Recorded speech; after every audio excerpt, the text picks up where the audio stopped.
It's coming soon. Good. Hecklers, please heckle all you want.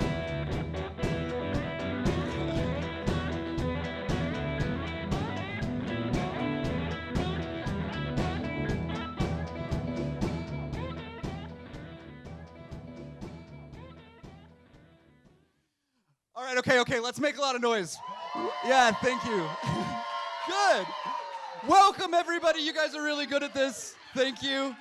I appreciate it. My name is Brandon Stiller. You guys are here at Denver Open Media in Studio A, and we have a really, really awesome night for you tonight. We have a pretty cool lineup that involves some comedy and some music. Yeah, so one more time, a little more noise. Yes. Yeah, I'm thinking I might have some hecklers in the audience, which I'm really excited about. Yes, good. I'm a heckler. I got told. Okay, we need to get some mics in the audience so we can hear you all really well. Hey, in addition to having an awesome night of comedy and music, we have a raffle going around that's going to give you a free class and a basic membership here to Denver Open Media. So if you haven't already signed up for that raffle, find it. There's an opportunity upstairs. There's one over here. And sign up for it, and you might win something cool, and it might change your life. You might change careers midlife. Who knows? We don't know. Also, if you're not here and you're watching at home, we are at 700 Calumet, and I recommend you come down here because our lovely sponsors have provided us with delicious food and a few drinks and some donuts. So yeah, gotta love the donuts. Thanks to our sponsors. I guess I'm just going to start by telling you all that our lineup for tonight, comedian-wise, we have two, which is pretty awesome. Normally, we only are graced with one comedian. Tonight, we have two. We have Josh Skillman. Let's give it up for Josh. You don't know who he is yet, but you're going to love him. Yeah, you might know. Some of you might know. And Caite Hannan. So one for Caite, too. Yeah, and our musical guest tonight is Joseph Lamar. So that's going to be really cool. It's going to be some excellent music. First up, though, I want you all to know that Open Media Foundation and Denver Open Media, we're all about putting the power of the media in the hands of our community. And one of the ways that we like to do that during this show in particular is with our nonprofit spotlight. So I'm going to bring up my friend, the lovely, the only Nicole, one of my favorite people. She's going to come up here, and she's going to tell you a little bit about our nonprofit spotlight tonight. Thanks. Thank you, Brandon. All right, give it up for Brandon. Yeah, awesome. Thanks, Brandon. So we do a community spotlight here at Open Media Foundation's Open Music Sessions. Ooh, I don't know what that was. So every month we invite a community member, a nonprofit, somebody who's doing something in the community that we want to highlight, talk about what they're doing, how can our community get involved. I'm going to invite my guest, Bob Murphy, up here. He's from the AARP, Colorado. I'll let him give an introduction while I grab my mic. Great. Thanks, Nicole. Hi, everybody. We're the guys standing between you and a comedian and music, so we'll make this quick. But it's a great opportunity to be here. Thanks so much. I'm Bob Murphy. I'm the state director for AARP Colorado. All right, yeah. Very happy to have you here. How's your week been? It's been good. It's, finished off with doing a panel session upstairs. It was great. Yeah, that's an awesome thing. We have a countdown show, and he got to be part of that as Yep. well. We're so thankful. So please let us know what AARP is. Sure. I think a lot of people think of AARP as the American Association for Retired Persons, and that's what we were in 1958 when we were founded. But that name is long gone. We're AARP, and that stands for Real Possibilities. We encourage people, really all people, but our membership age 50 plus, to live life to the fullest, to live a healthy life. We work strongly on advocacy issues. I think you know us for things like Social Security and Medicare and this current national debate about new health care legislation. But we do a lot of other things in building our communities. We have a network of what we call age-friendly communities or livable communities around the country, including 5 here in Colorado, where we encourage community planners, and I used to be the mayor of Lakewood, so I know a little bit about that. We encourage community planners to design their communities for the long term to benefit people of all ages. We help people with taxes. One of our big focuses is on family caregiving. 584,000 family caregivers in Colorado alone. We do what we can to support them as well. All right, yeah, that's great. You mentioned the healthcare bill. So this healthcare bill that we've got going on right now, how does that affect your community, and what is AARP doing? Well, you may have seen our ads on TV or heard our ads on the radio. Unfortunately, this particular bill, and I'm not going to say we don't need some improvements to the current system, but this particular bill was drafted in a back room, and we don't think that's ever good. We were talking upstairs about the importance of transparency and civic engagement, and the more people you get involved in the conversation, the better the outcome is going to be. But the fact of the matter is that the burden is going to fall for health insurance is going to fall on people who are older, between 50 and 64, people who are poorer, and unfortunately, very importantly in Colorado, people who live in rural areas. And we think that's just not a fair burden, so we're trying to correct that. Cool. And what kind of programs are you doing, with that or in general? Well, we're doing so many fun things. We have a program called the New 50 Plus. It's a mindset. We're going to yoga festivals, wine festivals. We're doing bike races, mountain climbing. Again, back to that theme of don't think of your age as a number. Live your life to the fullest. We're also involved in something really new this year called Denver Startup Week. They're actually in their 6th year. It's the largest. You know about that? Cool. Absolutely. All right. It's the largest such event in the country, bringing together venture capitalists, entrepreneurs, that sort of thing. And we're going to be there talking about the importance of what we call the longevity economy, where people that are, believe it or not, people that are 60 years or old actually control 83% of the household income in this country. And you know what? There's a lot of potential new businesses there. So we want people to think, to just be aware that older adults are not just sitting around on a beach in Florida and being a burden to society. They've got money to spend. They're spending it. They're contributing to the local economy. So we're going to have fun at the end of September. Yeah, they're going to get involved. And how can our community get involved with you guys? So we have a staff of 8 supporting 660,000 members in Colorado. So as you can imagine, we rely on volunteers to do so much of our work. And you can reach us at our office in downtown Denver on 17th and Grant, or at our website, aarp.org/co for Colorado. We have 500 volunteers, almost full-time throughout the state, that help us carry out our mission. We could not do what we do without them. Awesome. All right, so thank you very much. Thanks, Nicole. I know that you guys have a video to share with us today, so we're going to play that now. Thank you. Thank you.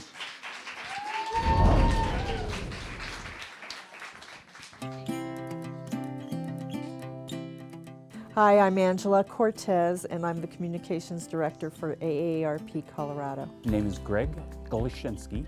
Been volunteering for almost 9 years now. My name is Kathleen Flynn. This will be my 8th year volunteering as an advocate with AARP. My name is Karen Bernardo. I've been volunteering at AARP for almost a year. Bill Levis, been volunteering for almost 3 years. My name is Jean Noffels. I've volunteered for AARP for about 13 years. Hi, I'm Bob Murphy. I'm the State Director for AARP Colorado. Make them aware of what's going on. I think I would want people to know that I help older adults and their families in Colorado age with dignity and live their best lives. We've kind of stayed general and within the Denver area. Now we're reaching out our tentacles into the suburbs a lot more, which I think is a great idea. One of the things I think I've been able to dispel among at least my associates and people that I know is that we are not an insurance company. We talk about policies, we don't talk about politics. Working on the Fraud Watch Network, I've been able to really help senior citizens or members of AARP who have been scammed, or even preventing them from being scammed. We have to get our message across, and it's not only along the Front Range, so outreach is critical so that all your members all across the state know about the issues. If you've had a lot or been fortunate in the things that you've attempted and in the things that have come to you, I think you're obligated to try to extend that to other people. What I see from my coworkers around this office is a combination of a social conscience and compassion. They really believe that our work here is important, and they do their utmost every day to carry out that mission. All right, everybody, give it up one more time for AARP and Bob and Nicole. Yeah, doing the work that matters in our community. Thank you so much. I don't really want to talk anymore, but I do want you, I'm going to keep asking you to clap a lot. Will you just clap one more time for Josh Skillman, please? Hey. Whoa, hey, we missed the high five. I'm doing great already. How's it going, everybody? Yeah, this is great. This is super fun for me. This is just another continuation on already a fantastic year for me, you guys. Started the year out by moving to the Alameda and Federal neighborhood. So I'm learning some stuff about me, primarily that I need to learn Spanish, and I'm slowly doing it. Most recently, I found out that the Spanish word for divorce is, no joke, divorcio, and that's hilarious, you guys. Divorcio sounds like the world's best/worst board game ever invented. Just Divorcio, the game that's fun for only one. Roll those dice. What's that, a 4? Looks like it's my fault again, Karen. Got any more of those unsupervised child visitation cards in your hand? Nope, just a bottle of Jack Daniels, a personal pan pizza, and memories that aren't even real to me anymore. Divorcio! And coming soon from the makers of Divorcio, Custodia, the custody battle for kids. And that just plays like a game of mousetrap. Whoever finishes is like, you can have it.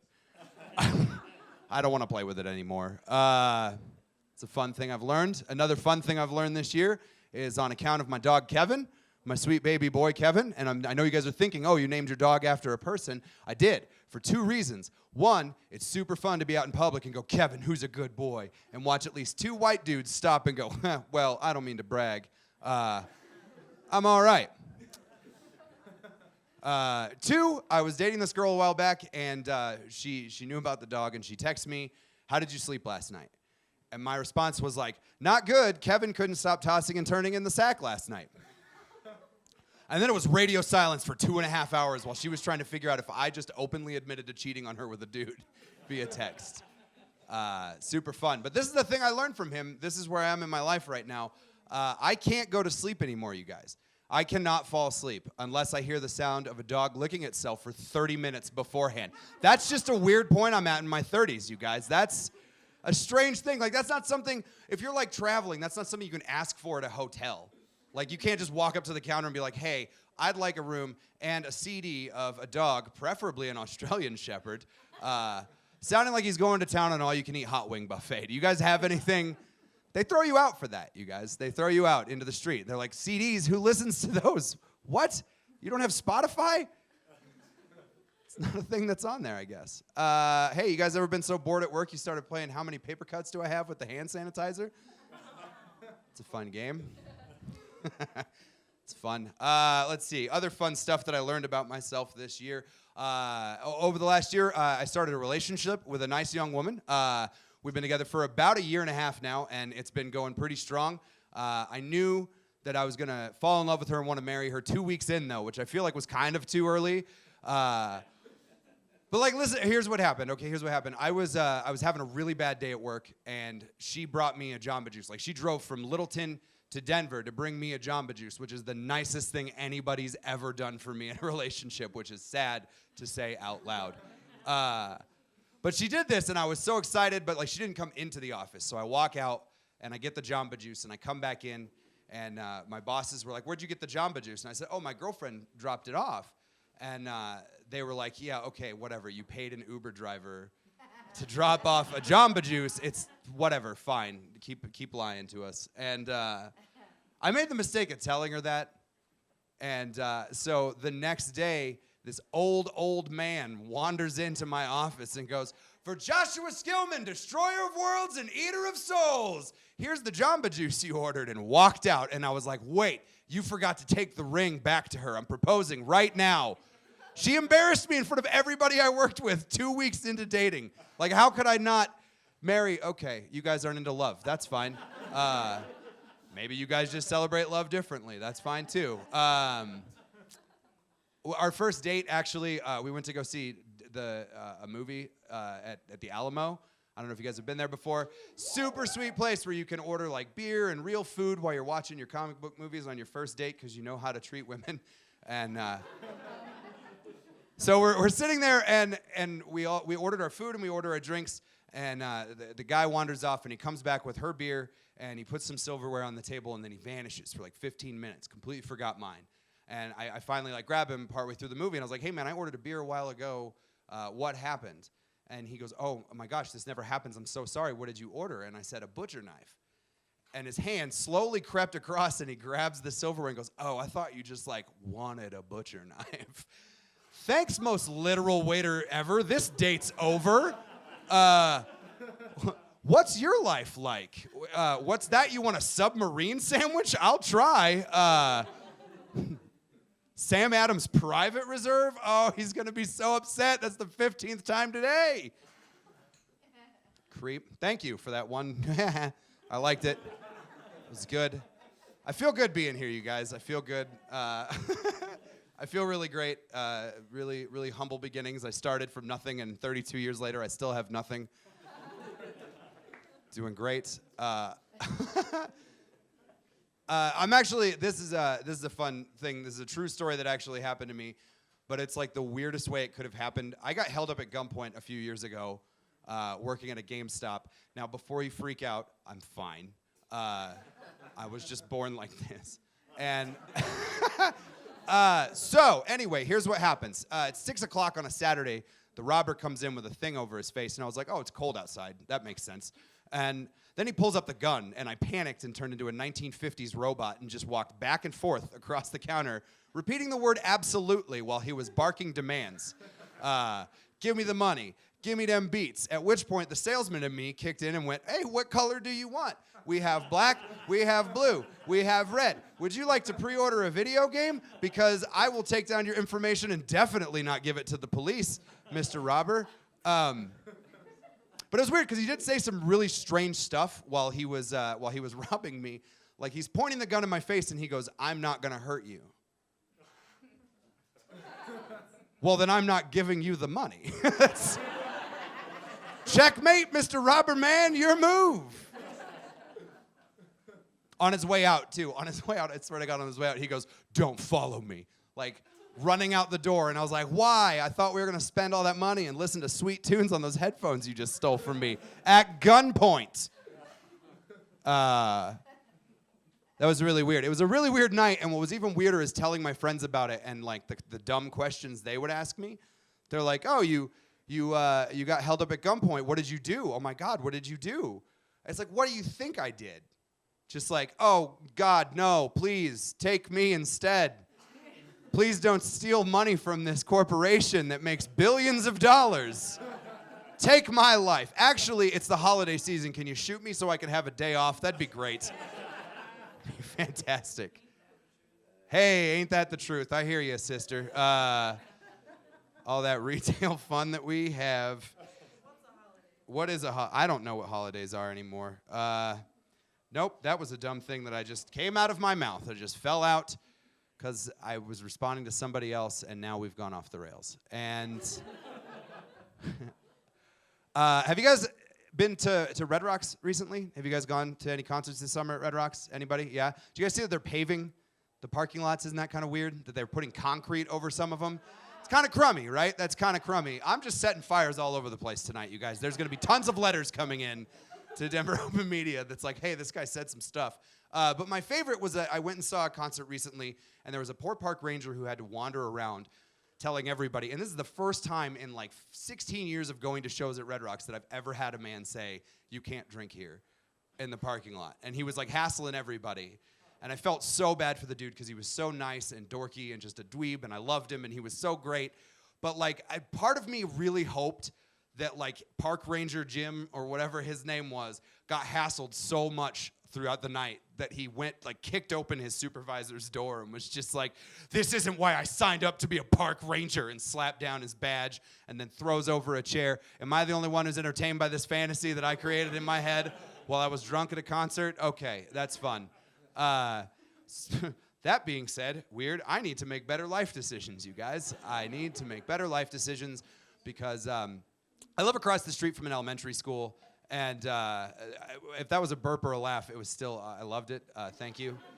I'll take it. And every day the school bus drops the kids off and picks them up, and every Thursday is trash day, and every trash day, these little jerks like to throw stuff into my yard. Like sometimes it's my trash, sometimes it's other people's trash. Once I found a bike, didn't even bother to find out who it belonged to. I was like, I can get to work, suck it, DUI. And this went on for like 6 months before I finally hit me that it's like, wait, I'm a mature, responsible adult. Like I can handle these kids. I'm gonna show them what's what. So I took the next trash day off of work. And then I woke up and forgot why I took that day off of work. So I started day drinking and playing video games because I just gave myself a surprise day off, everybody. And I'm about 12 beers deep when I hear the school bus pull up outside. And I was like, oh my God, the kids, and kicked open my door. Not stopping to think that ever in history as a man who's been drinking all day screaming, oh my God, the kids, and running anywhere ever ended well.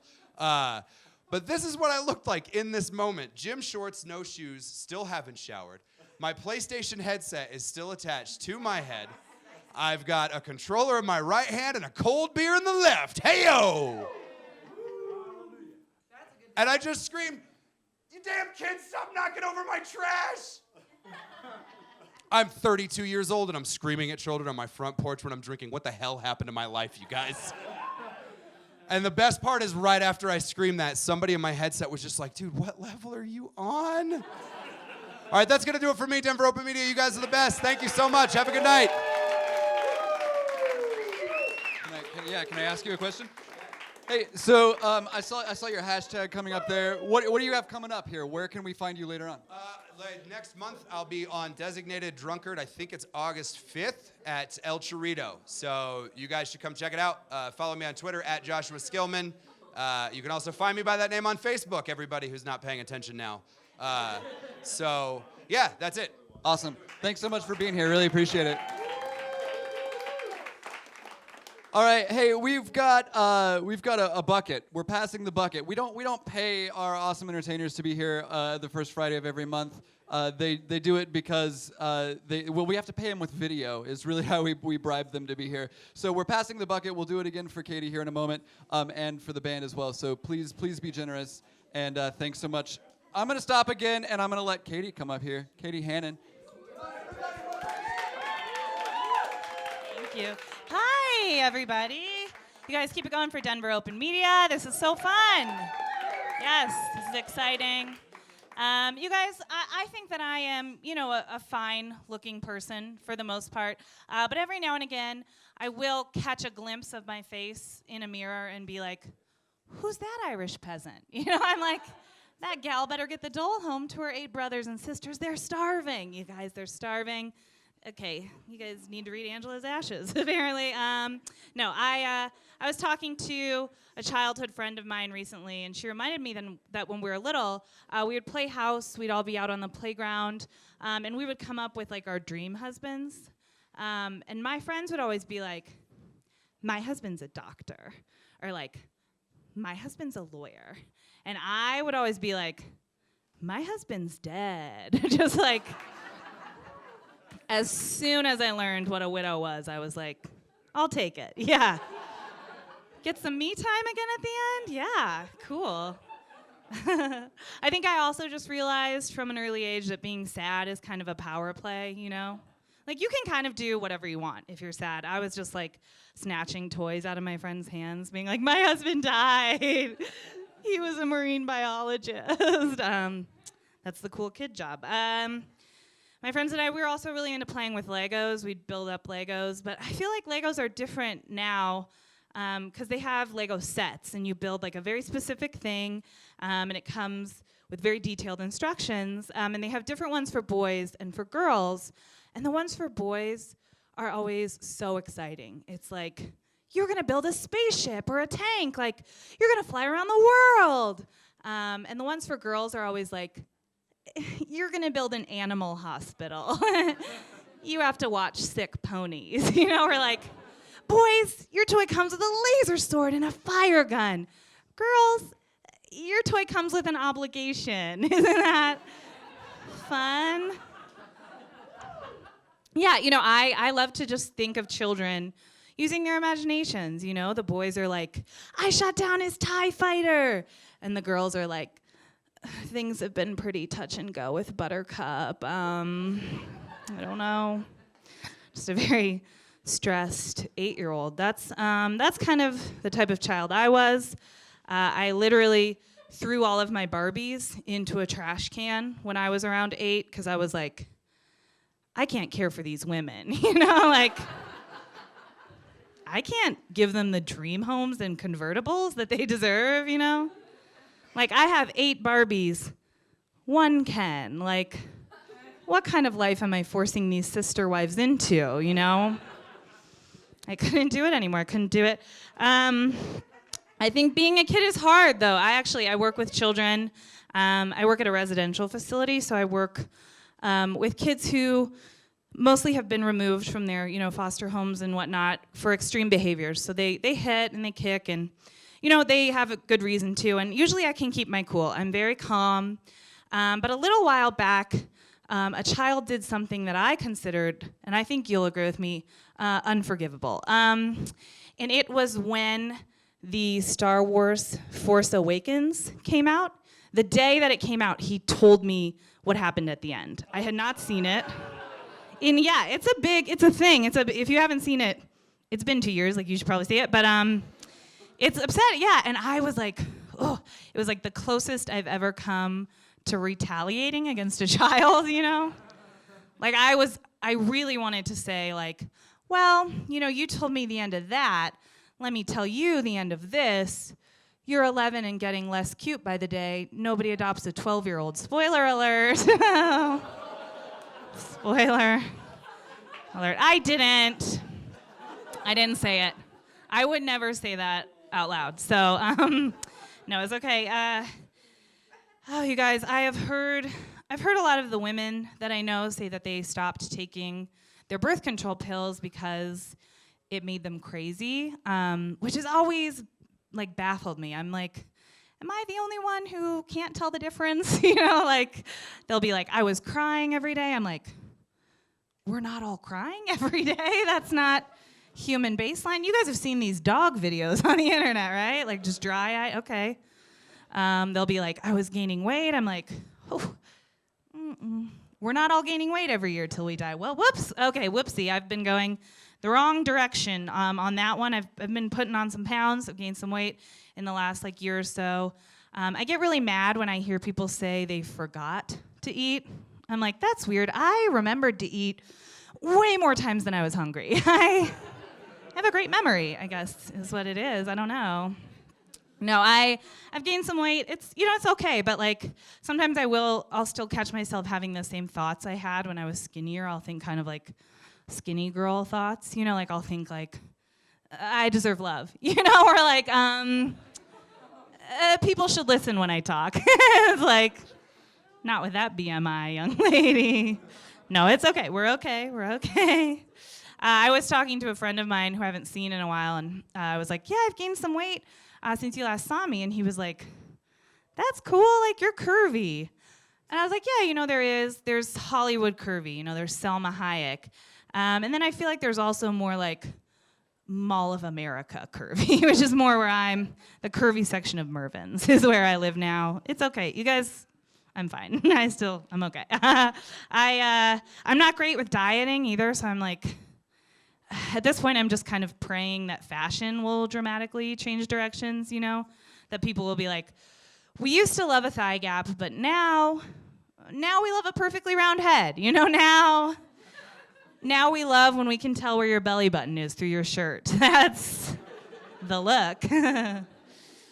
Just hoping, you guys, and praying. I've had a lot of the gentlemen that I've dated tell me that I'm easy to talk to, which is nice, I guess, but I'm like, well, let me explain that to you. I have to be. I'm a non-hot American woman. That's my bread and butter, baby. That's what keeps them coming back. I'm like, that's obvious, right? If I'm not going to be a 10, I'm going to listen to you talk about your baseball novel or whatever it is that's important to you. Not sure. Dating is hard. I think dating's tough because I always want to date kind of like a creative, intellectual type, but I feel like there are a lot of gentlemen nowadays who kind of think that they're nerds because they like Star Wars and Game of Thrones, the 2 most popular things on the planet. Yeah, whereas I was the type of nerd that in first grade, I called a school bully a cold-hearted scoundrel. I read it in a book. I thought it was a sick burn, and I said it aloud to another child. So that's more where I'm coming from. Yeah, I got him good. Nobody else thought so, but I did. In 5th grade, my school, we went on a school field trip to this like mini town. We all got jobs in the town. The job I wanted, radio DJ.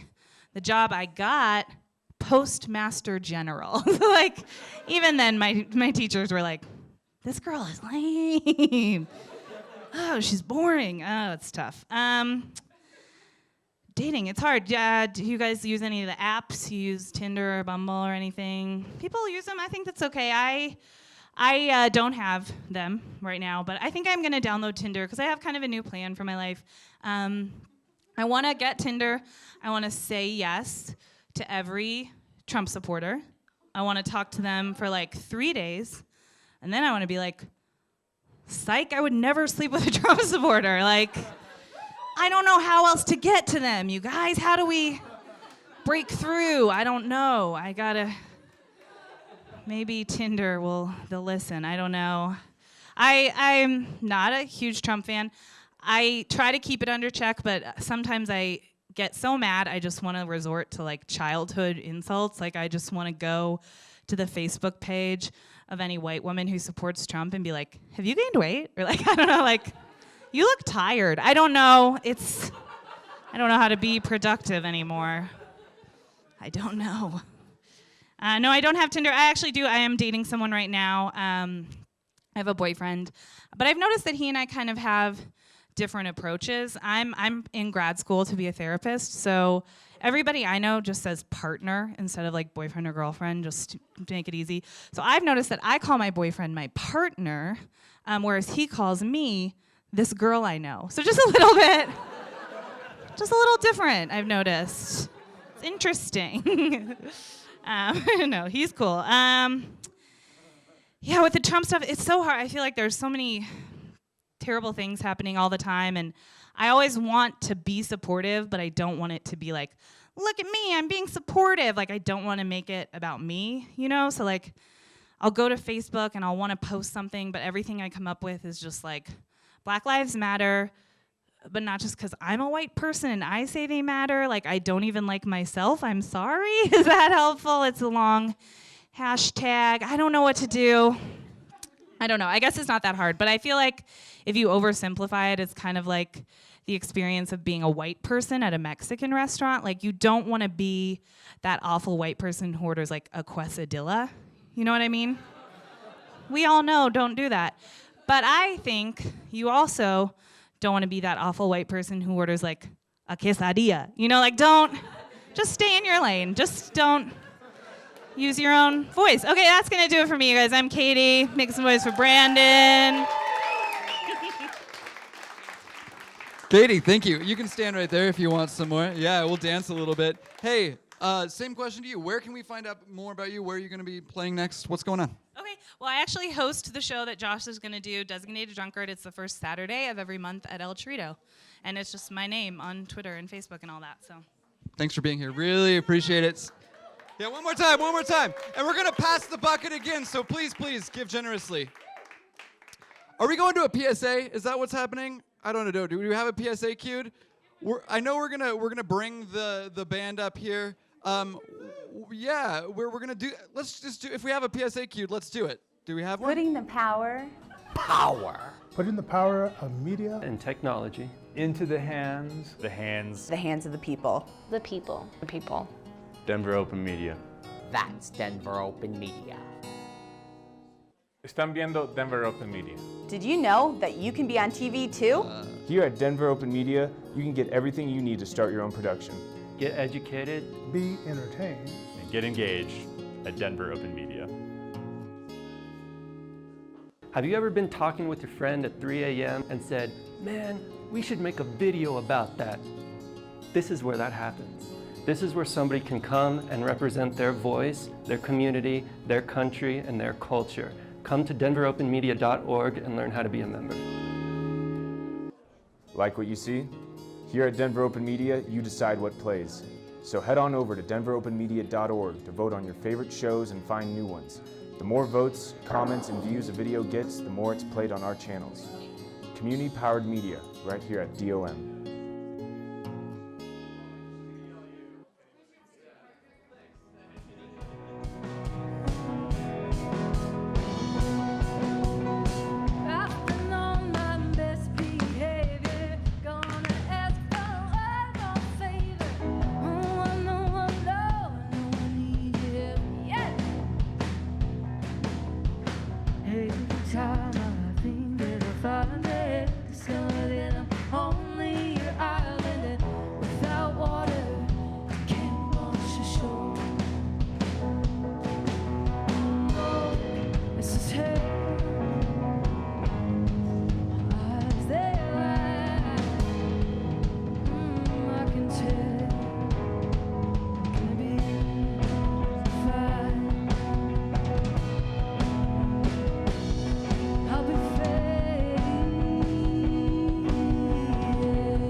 Thank you. Thank you, guys.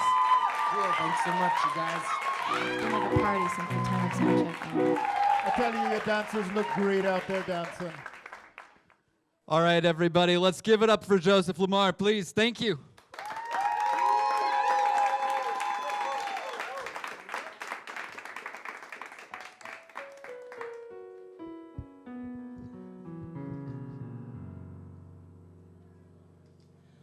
I can't tell if my dreams abandoned me or if I've abandoned my dreams.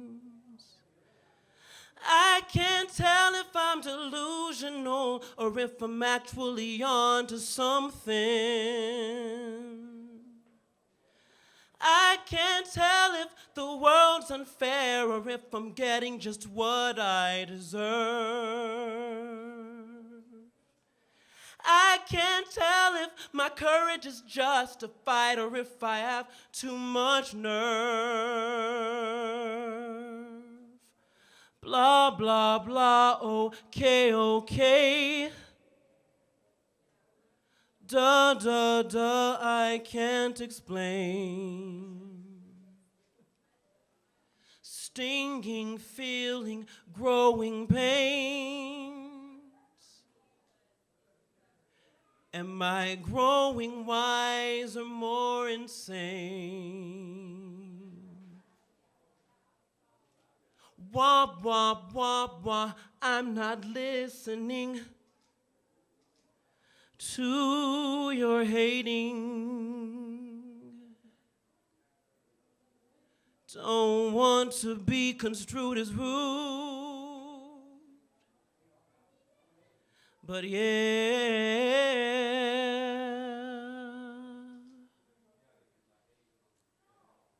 whatever do.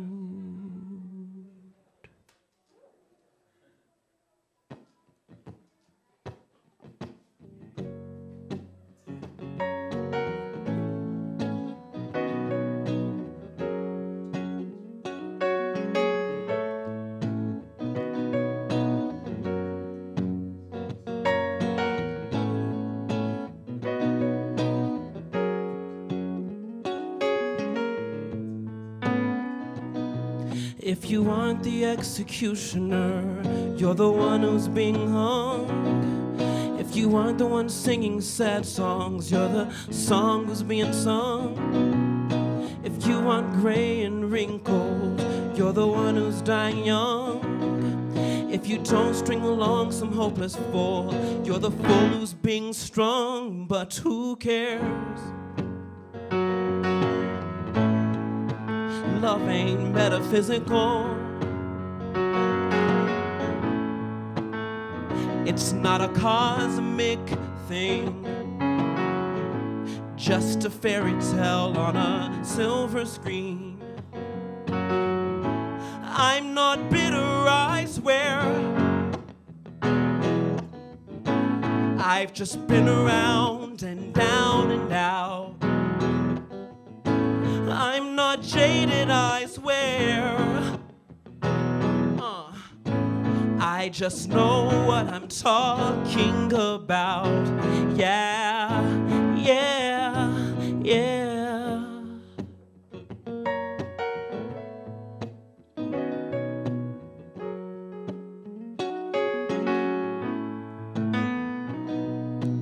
If you aren't the taker, chances are you're being took. And if you aren't the writer, you're the one who hates the book. If you aren't a mover and a shaker, you're the one who's being shook. If you're not gorgeous, you're the one who breaks your neck trying to take a second look.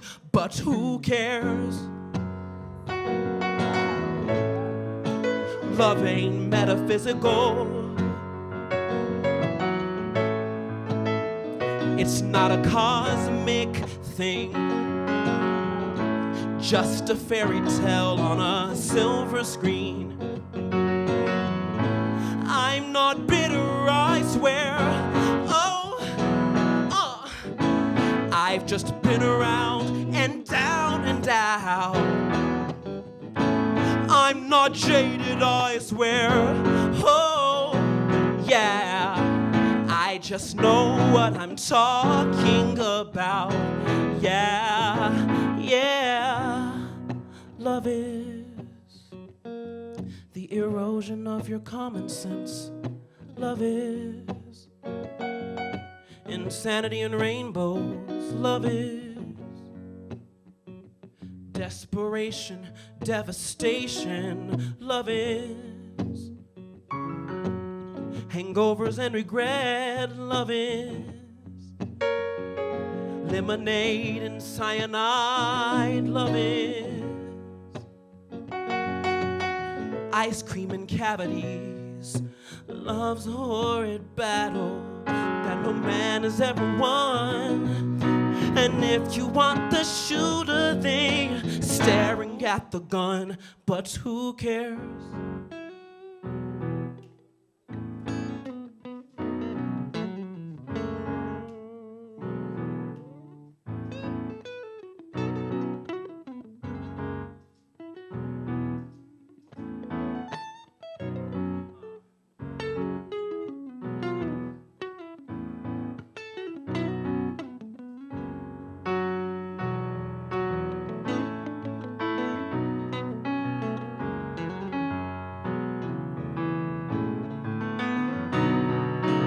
We can get married, baby. We can have a pretty divorce. Settle down on the gentrified side of town with the white picket fence, of course. We might have a test tube baby, and name him Joseph Part 2. And he'll have my eyes, don't be surprised if he's crazy like me and you. He'll grow up to be a lonely and he'll never have a single friend.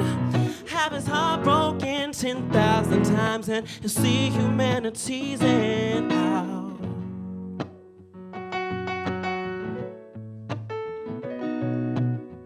So we should just call this what it is. Do you agree? Do you agree? Do you agree? Do you agree? Do you agree? Do you agree? Yeah. Do you agree? Do you? Do you? Do you? Do you? Do you? Do you? Do you?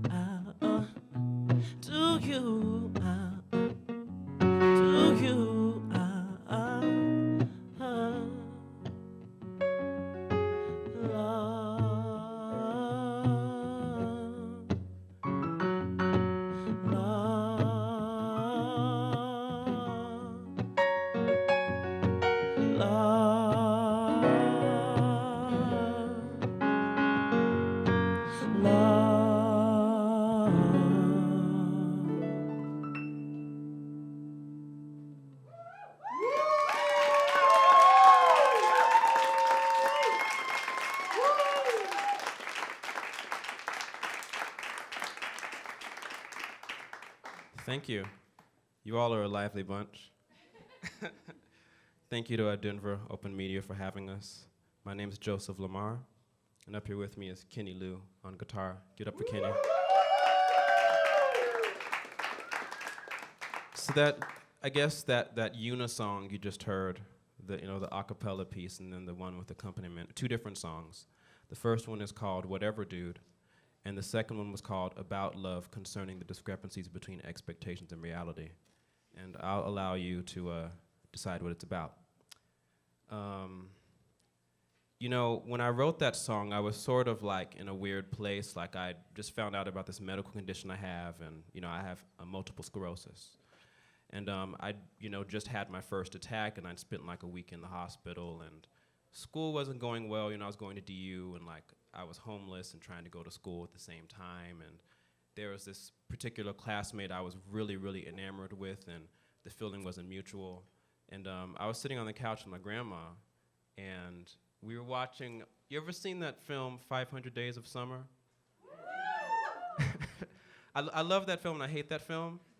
Just because, like, I love it because it's like a really good film, but like at the time, like it was really personal, And the scene where he was like, he's in the office where he works, where they make the greeting cards, and he does this like rant about how it's like such a ridiculous job, and I was like right there with him, like, yeah. And then so I just went upstairs to the spare bedroom, and I just started writing, and it just started with like the chords. I like this. And the words just came, and I wrote the song in like 5 or 6 minutes. Usually I write in a sort of fragmented way. Like I'll write a piece of a song, and then I'll come back to it like in a day or like a month or a year and finish it. And that was a song that I wrote in like one sitting, just because the emotion was so like palpable and real. So I'm the subject of like heartbreak and unrequited love. It's funny now because I've been through it, like I'm good. But this next song is called Not Gonna Call, and I'll play it, and then we'll talk about it, talk about our feelings.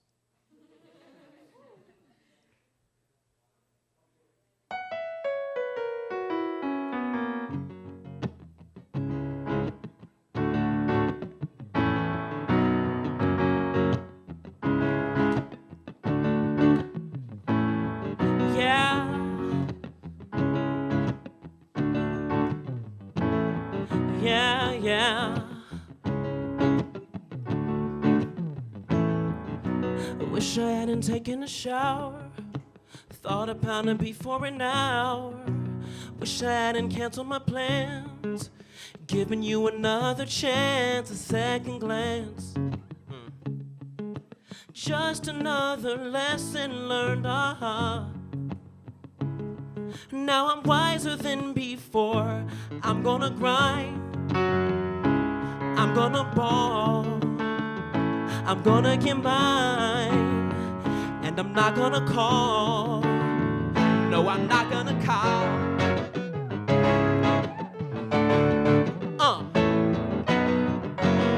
That's right. Yeah. Listen.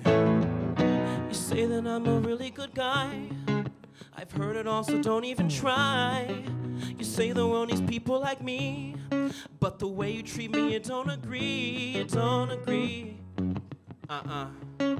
Just another lover burned, Now I'm living for myself.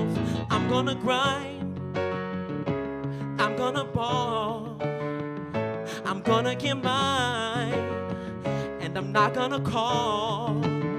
No, I'm not gonna call. Ow.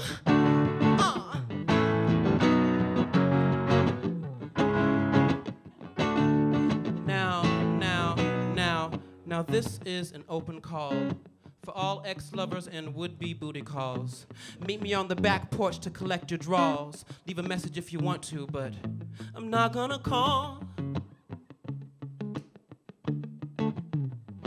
I'm not gonna call. No, I'm not gonna call. I'm not gonna call. You know what you are? Do you know what you are? 'Cause you're not what you think you are. Do you know what you are? You're just a bum. Bum bum bila bum bum. Bum bum bila bum bum. Whoa, bum bum bila bum bum. Yeah, bum bum bila bum bum. I'm gonna grind. I'm gonna ball. I'm gonna get mine. And I'm not gonna call. No, I'm not gonna call. Huh. Hey.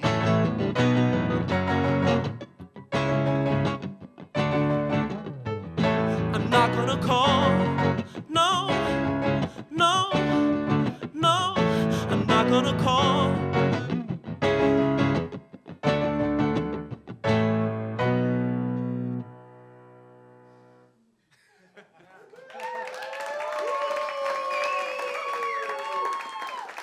Thanks.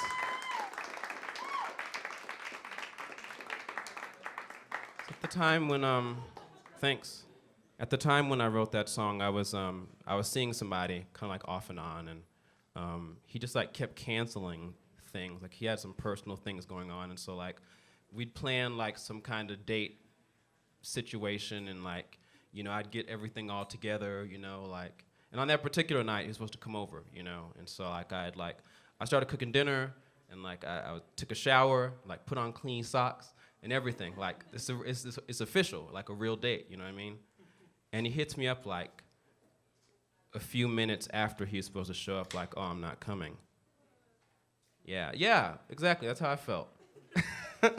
And so I wrote that song. Again, I wrote it in like maybe like 10 minutes or so, and then started like plunking it out on the piano. It had some of the same chords as the song I just played before, except like a couple other ones thrown in there. It's like got a similar emotions to it, and so I kind of used that other one as a basis for that one, because I guess you can steal from yourself, right? That's allowed. I mean, I think like Bob Dylan did it, where he would like sometimes he'd take like a bunch of unfinished songs and put them together, or like use one as an idea for another one, and so. That's what I did, and once I started like screaming that song at the top of my lungs, like I felt really good. And like before I'd written it, I was like, oh man, I feel crummy, and like, do I smell? Like, what's wrong with me? And then after I wrote it, I was like, oh, there's nothing wrong with me. Maybe there's nothing wrong with him either. He'll do his thing, and I'll do my thing, because that's what people do. This next song is called Cool Guy.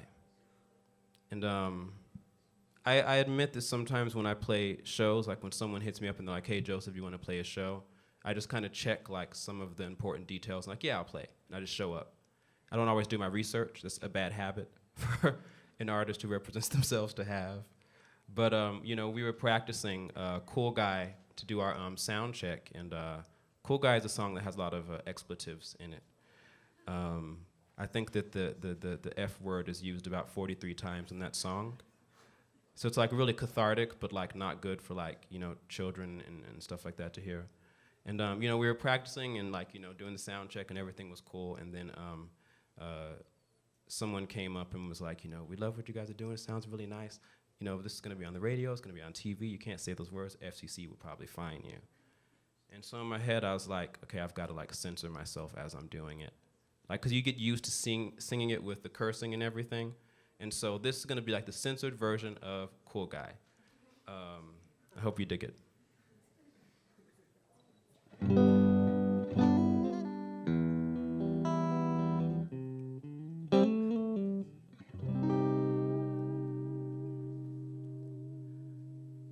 Walk on by when I say hi.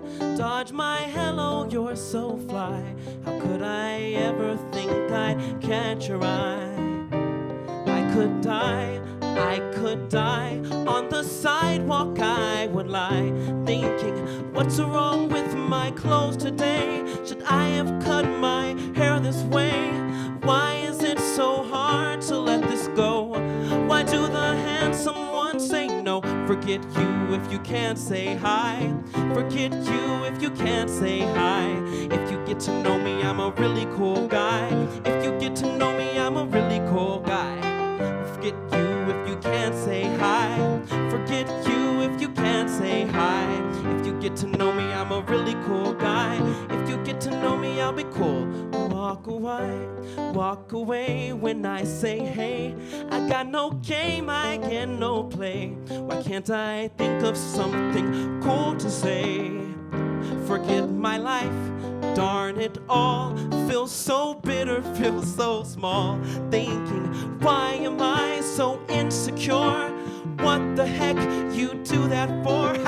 Walk on by like I'm not even there, and you hardly seem to care. Forget you if you can't say hi.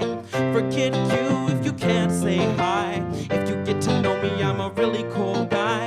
If you get to know me, I'm a really cool guy. Forget you if you can't say hi.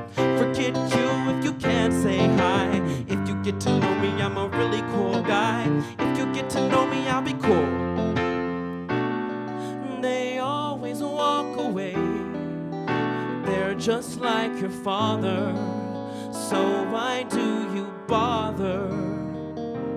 Never stay around, they're nowhere to be found when you need love. All you need is love, love, love.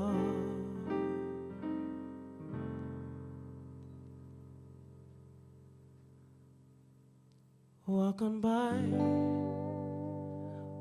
on by and kill my high. Shoot my rocket out the sky. You didn't even give a reason why.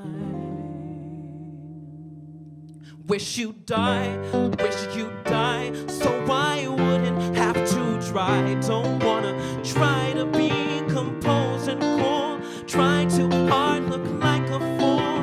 Pick my sorry self up off the ground, 'cause you're the one that's hurting now. Forget you if you can't say hi. If you get to know me, I'm a really cool guy. Get you if you can't say hi. If you get to know me, I'm a really cool guy. If you get to know me, I'm a really cool guy. Forget you if you can't say hi. Forget you if you can't say hi. If you get to know me, I'm a really cool guy. If you get to know me, I'm a really cool guy. Forget you if you can't say hi. Forget you if you can't say hi. If you get to know me, I'm a really cool guy. If you get to know me, I'm a really cool guy.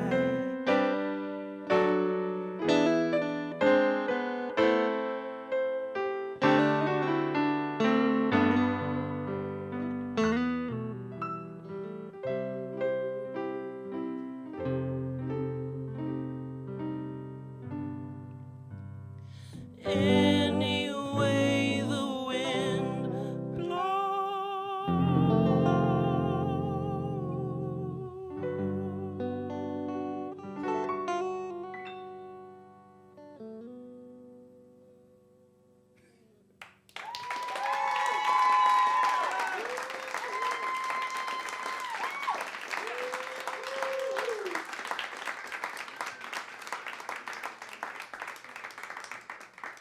Thanks.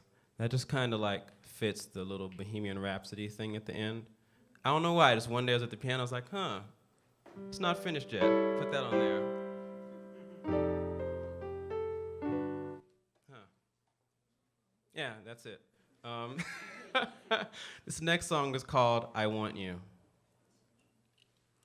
And it's kind of, I don't know, I Want You is kind of like about lust initially, and then it became about longing, and then it became about this notion that everything is aspiring toward something. You know, everyone is reaching for some higher sense of being. You know, it's this sort of like, I'm really interested in the theory of forms, this idea that there's this, you know, the things around us like abstractions, and there's some kind of true form that we're hoping to ascertain some sense of, you know what I mean? And as I started writing the song, it became about that. Yeah, I want you.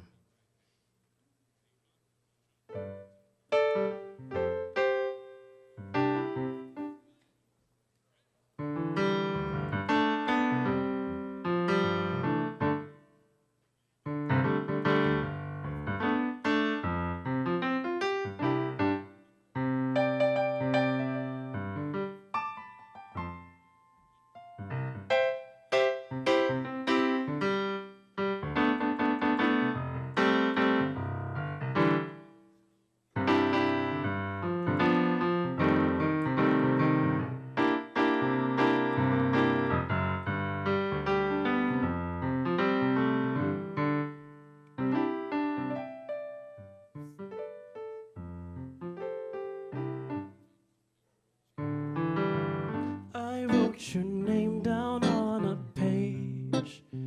You're all the rage.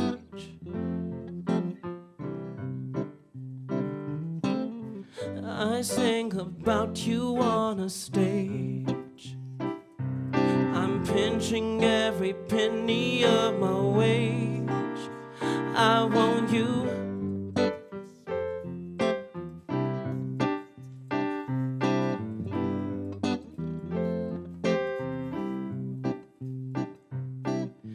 I wear my heart right on my sleeves. You stuff it in your pocket when you leave. You twist my heart until I grieve.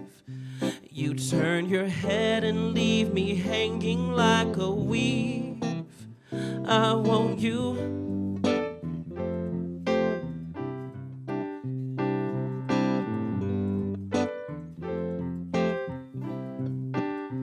You are my black cat, a rabbit's foot. I'm the fish and you're my hook. I'm the dish and you're my cook. I'm a word and you're my book. You give me context. You make the complex simple, and simple things hard. I want you.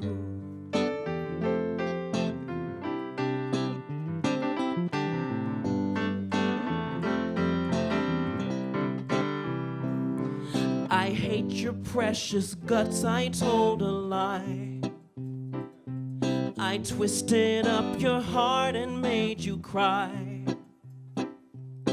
When I go to heck, I'll fry for spitting in my angel's eye. I only did it 'cause I want you.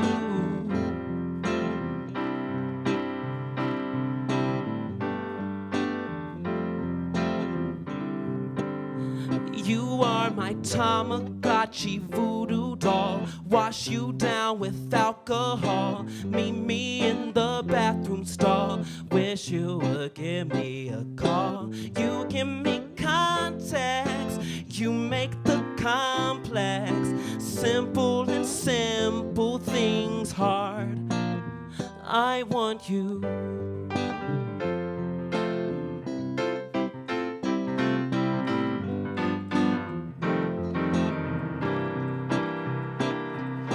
Nations go to war, soldiers fight and die in war, trying to win you.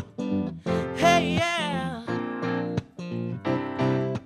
Colonize the sky, build a building very high, trying to reach you. Trying, baby. I sail the 7 seas, break to every TNT, trying to find you. Trying to find you now. I wrote your name down on a page. I tore it out and threw that memo in the lake. It floated on the water for an hour or so, and then a fish ate it. He swam up to the shore. He was begging me for more. As he flapped upon the dirt, I recognized the feeling. Then I threw him in the ocean. It was for his own good. He shouted, "Thanks," because he understood. Shed a tear into that water, and I fell to my knees. Shouted for good measure, at least there's other fish in the sea. We want you. We want you. The owl told the sparrow, and the sparrow told the tree. The leaves fell down in autumn, and it came right back to me. We want you. The rocks cry out your name. The roses start to wither, and my heart, she does the same. The foxes turn to drinking. The squirrel can't get a nut. The mountain lion sinks into an existential rut. The mountain starts to crumble, and no one seems to care. The bees console the flowers, and the tortoise kiss the hare. The clouds melted from heaven. It gave us all a scare. We looked up at the heavens, and your name was written there. They want you to.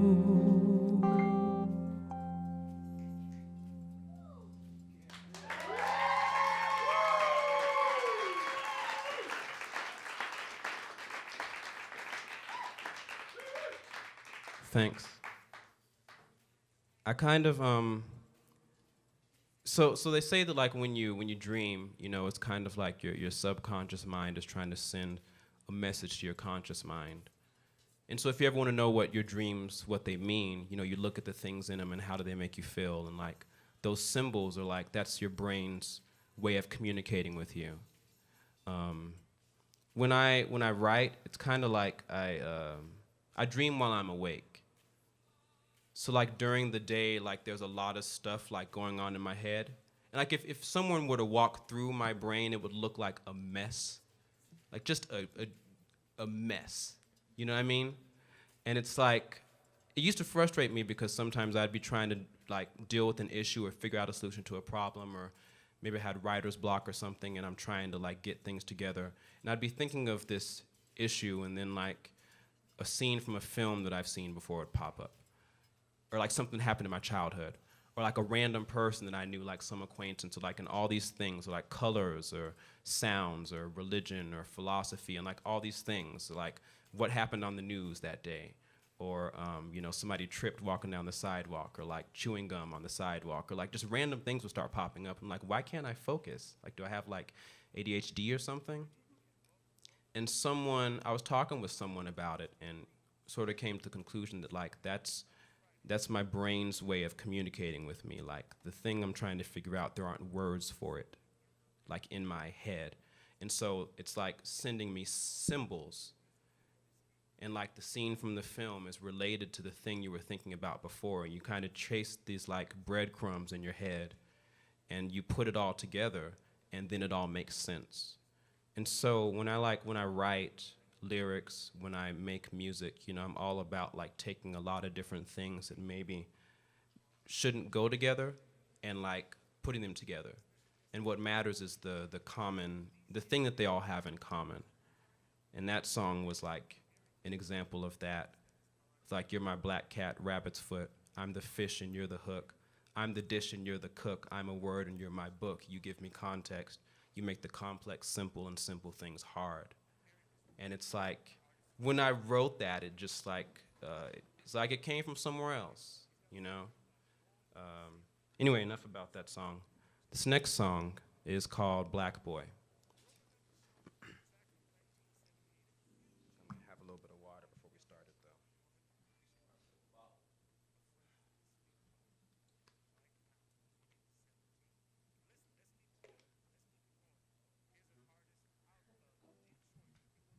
Hydrated.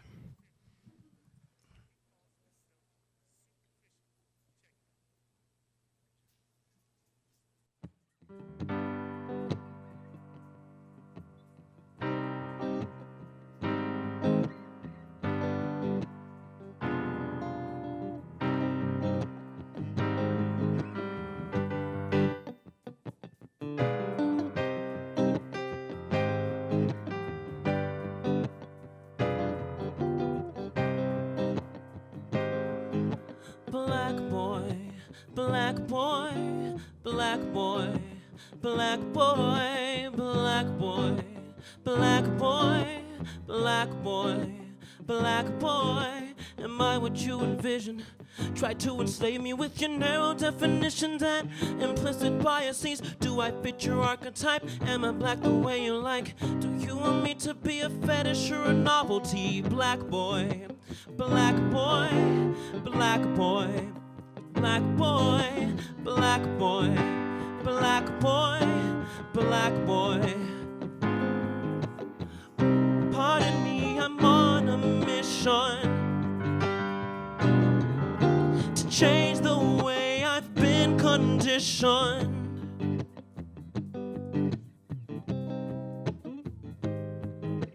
Black boy, black boy, black boy, black boy.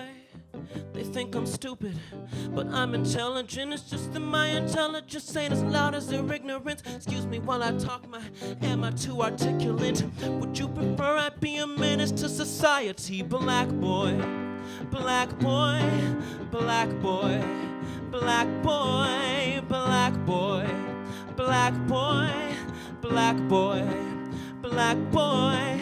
Pardon me, I'm on a mission to change the way I've been conditioned. Black boy, black boy, black boy, black boy. Try to keep a brother down. Do you want me underground or hanging from a tree? Metaphorically, they accuse me of assimilation, segregation within the black persuasion. Demonize my point of view. Am I black enough for you? Should I be proud to be oppressed by folks who look like me? Black boy, black boy, black boy, black boy, black boy, black boy, black boy. Always talk, but you don't listen. Close your mouth and pay attention. And know that I neglect to mention, don't enslave me to tradition. Black boy, black boy, black boy, black boy, oh black boy, black boy, black boy, black boy, oh black boy, black boy, black boy, black boy, black boy, black boy, black boy, black boy.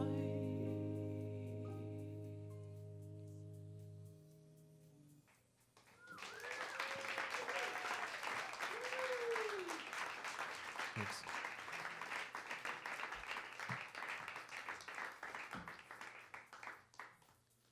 This next song is about the absurdity of human existence. It's called Cosmic Joke.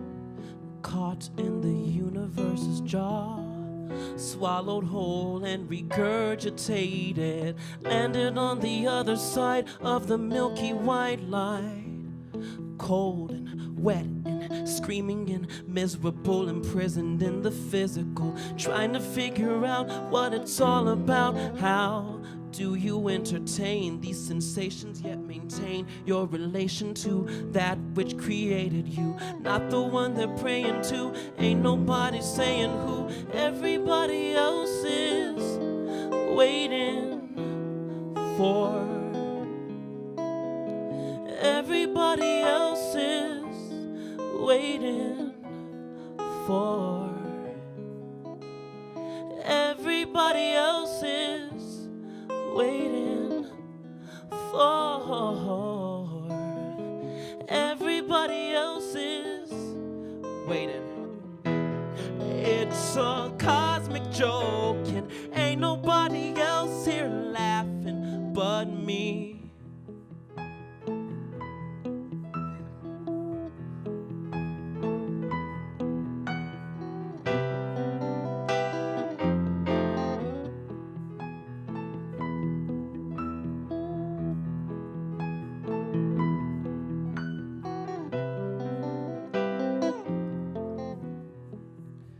I sprouted out the ground and they built a big town and they mowed me right down, saying life's not fair, yeah. Blood pouring out of me, your life is a link in a chain of realities. Sane is a fallacy, accepted from the moment that we're slapped on her. Supported by the vastness of the masses, barely pass your classes just so you can have what everybody else is waiting for. Everybody else is waiting for. Everybody else is waiting for. Everybody else is waiting. It's a cosmic joke, and ain't nobody else here laughing but me. If I'm being truthful, I think that you missed something crucial. You didn't. So don't hesitate. The thing that you need is the thing you'll create. That's why you're here. It's funny, right? It's a cosmic joke, and ain't nobody else here laughing. It's a cosmic joke, and ain't nobody else here laughing. It's a cosmic joke, and ain't nobody else here laughing but me. But me, but me, but me, over me, me.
Thanks.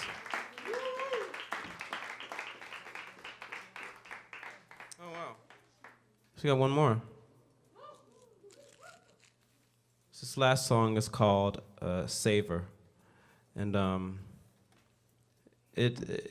I admit it's another song I wrote that kind of the inspiration was lust. But then it became about something greater. And I'll let you determine for yourself what it means to you.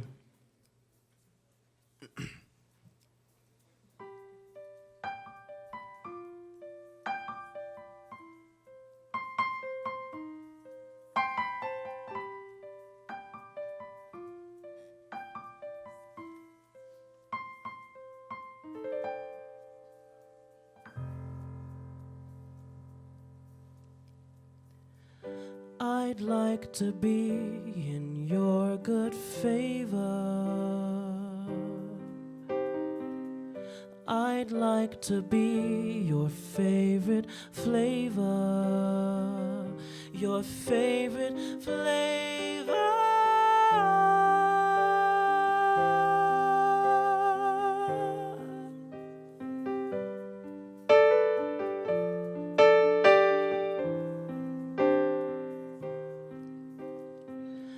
If you get bored, I'll entertain ya.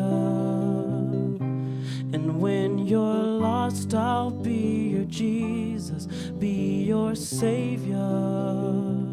Fly down and save ya.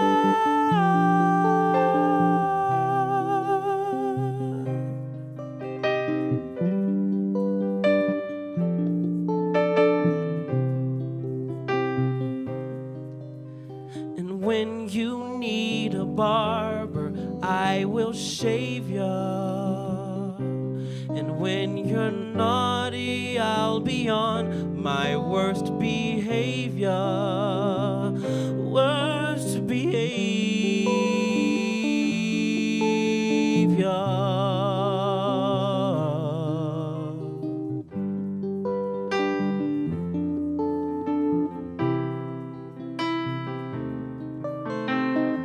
Let's get together now, birds of a feather now, bright or stormy weather, how I'd like to savor you.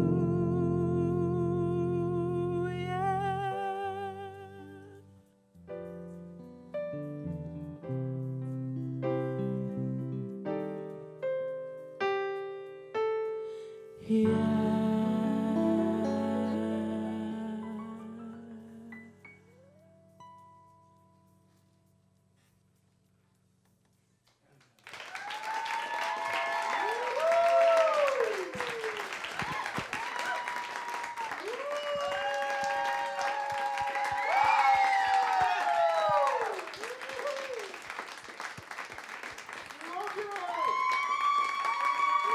Yeah. Thank you so much for doing that tonight. Really appreciate it. Beautiful music. Tell us quickly where we can find you. Where can we learn more information? Where can we track down your music? Tell us all about it. Yes. So you can go to josephlaMar.com. I'm also on Instagram at @theJosephLamar on Instagram. I released an album in March. It's called Quarter Life Righteous, and you can get it through my website, or you can get it at bandcamp.com. Thanks. Quarter Life Righteous is awesome. Thanks. Appreciate you for being here. Thank you. All right, ladies and gentlemen, thank you for being an awesome audience tonight. I do have the raffle business, and I want to, I'm going to do that. I know how much the director and the camera people love it when the host bounces from the stage. Hey, before you all leave, if you entered, let's find out if you won. And I'm going to mispronounce your name, I promise. Nope, it's a good one. Jim Russell. Jim Russell? I don't know if you're here. We're going to find you. We're going to give you free stuff. So thanks for entering, everybody who did. Thanks for coming. I'd like to roll through our sponsors really quick because this wouldn't be the same event without our sponsors. So if we could get those up on the screen, I'm going to say them while they happen. Westward.com. Thanks so much to our sponsors. Thank you, Jana. Sexy Pizza. Really delicious pizza. I hope you all got some Sex Pot Comedy providing our comics and the support there. Crazy Mountain Brewery, as well as Lamar's Donuts. So thanks again, everyone, for coming out. Oh, and Blue Moon. Don't forget Blue Moon. Thanks again for KG and you. Everyone, you're awesome for sponsoring us tonight. Thanks for coming out tonight, you guys. Have a great night. Really appreciate it.